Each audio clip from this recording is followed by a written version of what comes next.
আপনি এক কথায় বলছেন, এক মুখে বলছেন বিচার করবেন, আর এক মুখে তাদের পুনর্বাসন প্রক্রিয়া শুরু করেছেন। সংস্কার যে দৃশ্যমান কিছু হচ্ছে না, যারা বলছেন সংস্কার চাই সংস্কার চাই, সংস্কার যে দৃশ্যমান কিছু হচ্ছে না, তার জন্য তো কোনো উচ্চস্বরে কথা বলছেন না। সংস্কার যে ধীরগতি, এই ধীরগতিকে আরও স্পিডি করবার জন্য আপনাদের তো উচ্চস্বর নেই। আপনারা শুধু এমন একটা ব্যবস্থা সৃষ্টি করেছে যে নির্বাচন চাওয়া, যেটা গণতন্ত্রের পূর্বশর্ত, সেটা মনে হয় একটা ক্রিমিনাল অফেন্স শুরু করেছে। মনে হচ্ছে একটা ক্রিমিনাল অফেন্স আমরা নির্বাচন চাচ্ছি। কারণ রাজনৈতিক দল সৃষ্টি হয় কী জন্য? রাজনৈতিক দল সৃষ্টি হয় রাষ্ট্র পরিচালনা করবার জন্য। আর রাষ্ট্র পরিচালনা করার একমাত্র উপায় হলো আপনার ক্ষমতা গ্রহণ করা। আর এই ক্ষমতাকে অ্যাচিভ করতে হলে আপনাকে নির্বাচিত হতে হবে। পেছনের দরজা দিয়ে ওই ফ্যাসিবাদী কায়দায় নির্বাচিত হওয়া যাবে না। এই জন্য বিএনপি বারবার বলছে যে টু এস্টাবলিশ দ্য ডেমোক্রেসি, আপনাকে you have to hold a free and fair election. এই ফ্রি অ্যান্ড ফেয়ার ইলেকশনের জন্য আমরা সংস্কারের কথা সবচেয়ে বেশিবার বলছি।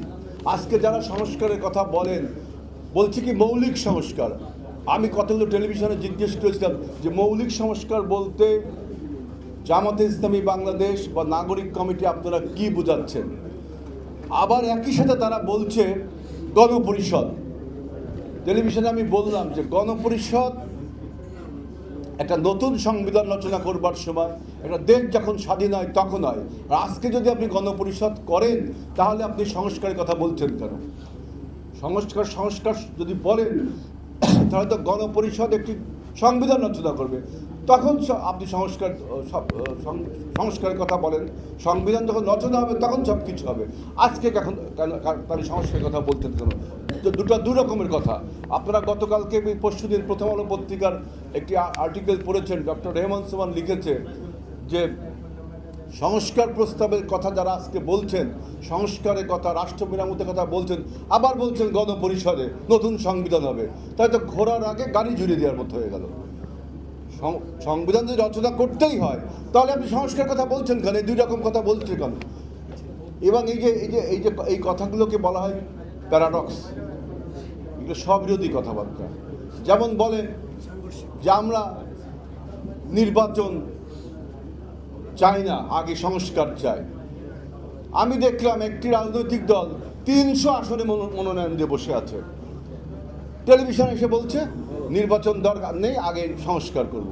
আবার প্রান্তিক পর্যায়ে 300 আসনে নমিনেশন দিয়ে বসে আছে। আরেকটি দলের দেখলাম নতুন যে রাজনৈতিক শক্তি হয়ে উঠেছে, এখনও রাজনৈতিক দল হয়ে ওঠেনি, তারা দেখলাম যে গত ঈদে কি সমবিবহারে নির্বাচনের প্রচারে নেমে গেল, তাই না? কিভাবে নির্বাচনের প্রচারে নেমে গেল, অথচ টেলিভিশনে এসে বলছে আমরা সংস্কার চাই, আগে সংস্কার পরে নির্বাচন। কত স্ববিরোধী কথাবার্তা শুরু করেছে। আবার বলছে এই ফ্যাসিস্টের বিচারের কথা বিএনপি সবার আগে বলছে, এবং বিএনপি মিন করে যে ফ্যাসিস্টের বিচার হওয়া উচিত। এই বিচার হওয়া উচিত এবং বিচার প্রক্রিয়া শুরু হয়েছে। যে আওয়ামী লীগের শুধু রাজনৈতিক দল হিসাবে বিচার হতে হবে না, হলে হবে না, তার প্রত্যেকটা ইন্ডিভিজুয়ালসের যে সমস্ত অফেন্সগুলো করেছে, জেনোসাইড করেছে, মানি লন্ডারিং করেছে, করাপশন করেছে, সব কিছুর বিচার করতে হবে। আপনি এক কথায় বলছেন, এক মুখে বলছেন বিচার করবেন, আর এক মুখে তাদের পুনর্বাসন প্রক্রিয়া শুরু করেছেন।